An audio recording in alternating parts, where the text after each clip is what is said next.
Hello friends, it's Kelly and I have a layout today using this 49 and Market Plum Grove collection.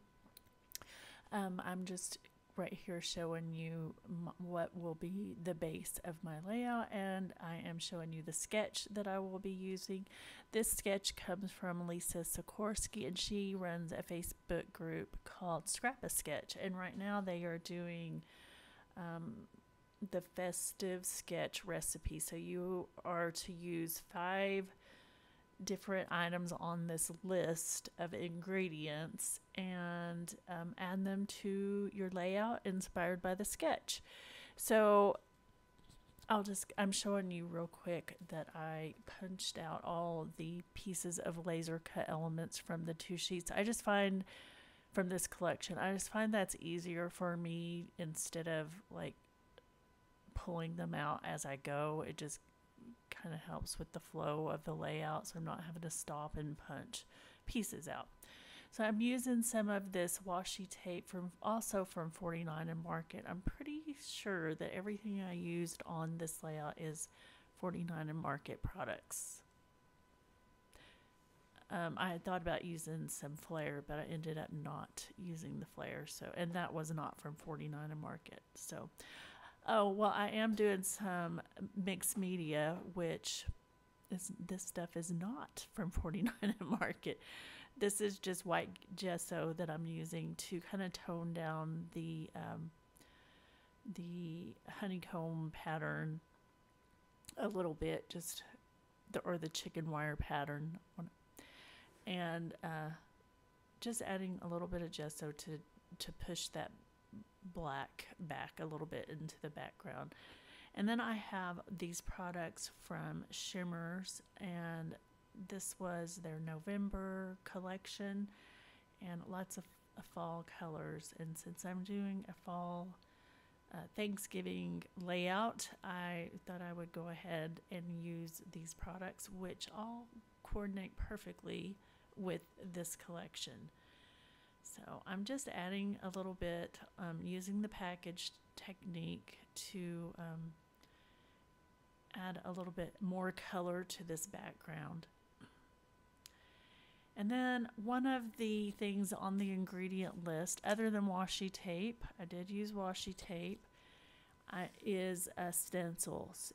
And mixed media was also on the list. So I've covered 3 of them so far. And I'm just adding a little bit of this pilled, I think it's called pilled paint, distress oxide, and this leaf stencil to add a little bit more color to the background.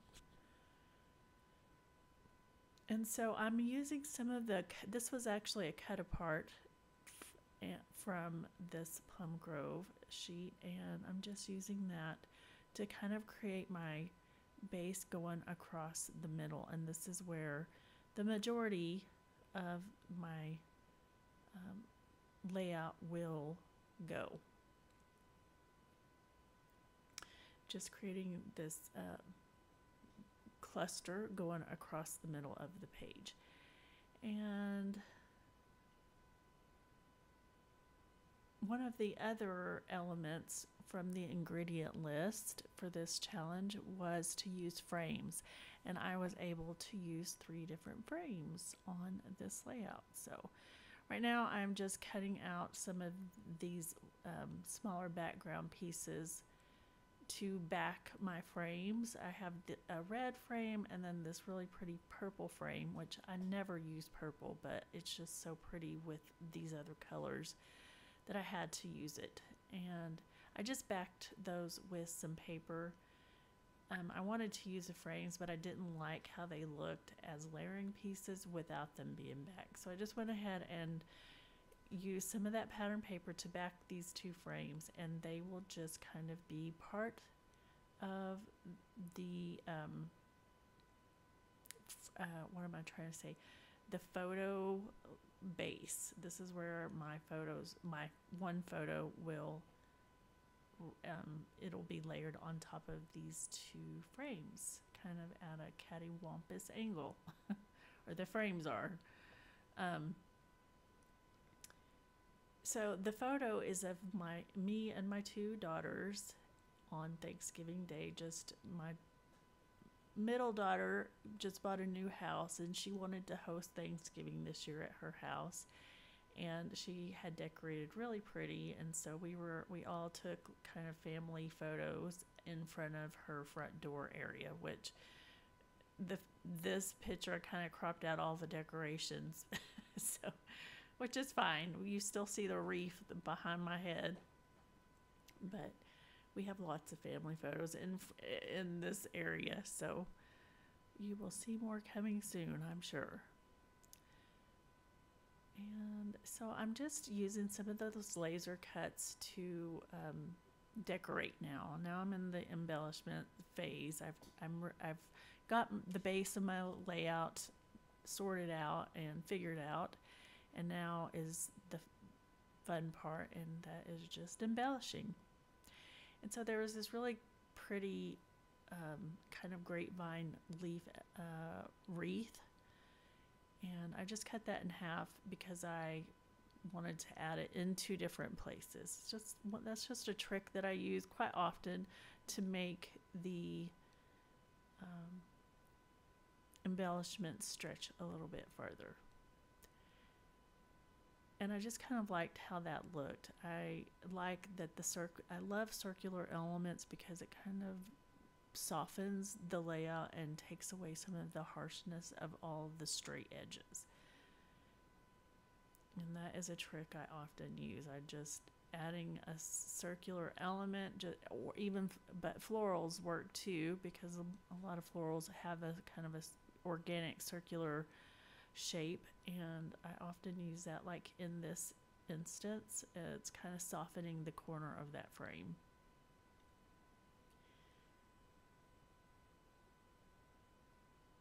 And I was inspired, definitely, and you can tell by the sketch, but I did not stick completely to the sketch because the sketch does not have these two circular elements on either side of the photos, which is fine. It's just, this is sketches are meant for inspiration, not to copy exactly, and that's exactly what I used it for, because it really did give, I love sketches, and then it gives me somewhere to start where I'm not just having to come up with the design completely on my own. It gives me an idea of where to go.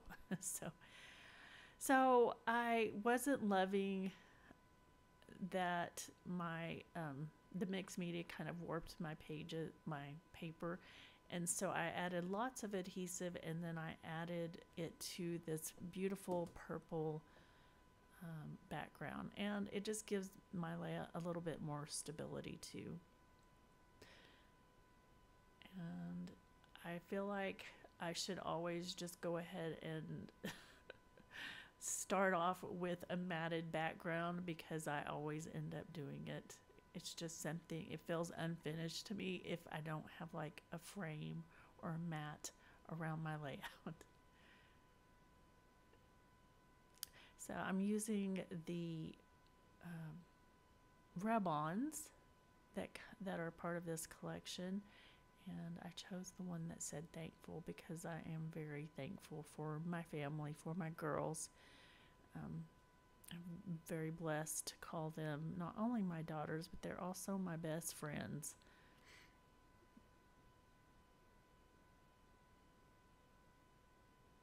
And as they were growing up, I questioned, as we do as mothers, like I was a pretty strict mom, and I always thought, oh my gosh, they're going to hate me someday, but and of course they don't, but you worry about those things, like, am I too hard? But they're both very well adjusted, very successful ladies, and so I guess being a strict mom paid off somewhat. And they still love me, so it's all good. And so I found this little word strip that says treasure every oh yes, treasure every minute. And I put that up there right under my title. And then I added a floral cluster, and I also had these acetate greenery pieces that I wanted to include on this layout too. And I just added my art glitter glue, and you can't really see through it, so it dries clear anyway if you could see through it. But and that's how I attached the acetate pieces in all three of my embellishment clusters.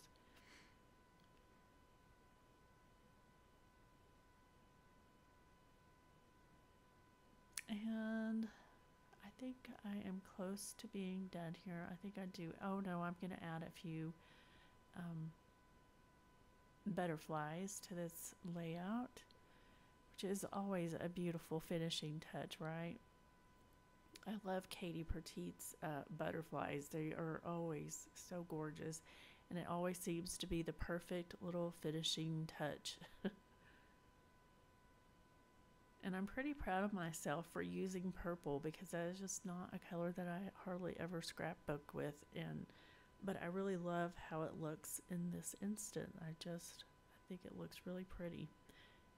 I guess I've never really used purple and orange other than for like maybe Halloween pictures, but never really thought about using them for like Thanksgiving and fall. But this collection definitely was inspiring, and I love the color combination. So just adding a few little pieces, because I can't ever just be done. I have to keep adding more and more. And then I have one more. Thought about putting that there and thought, nah. And I think I have one more little floral that I add right there, and then I will call it done. Thank you so much for watching, and if you haven't checked out Lisa Sikorsky's Facebook group, there's lots of inspiration there. I encourage you to do it, and I will leave all that information listed below. Thanks for watching. Have a great day. Bye.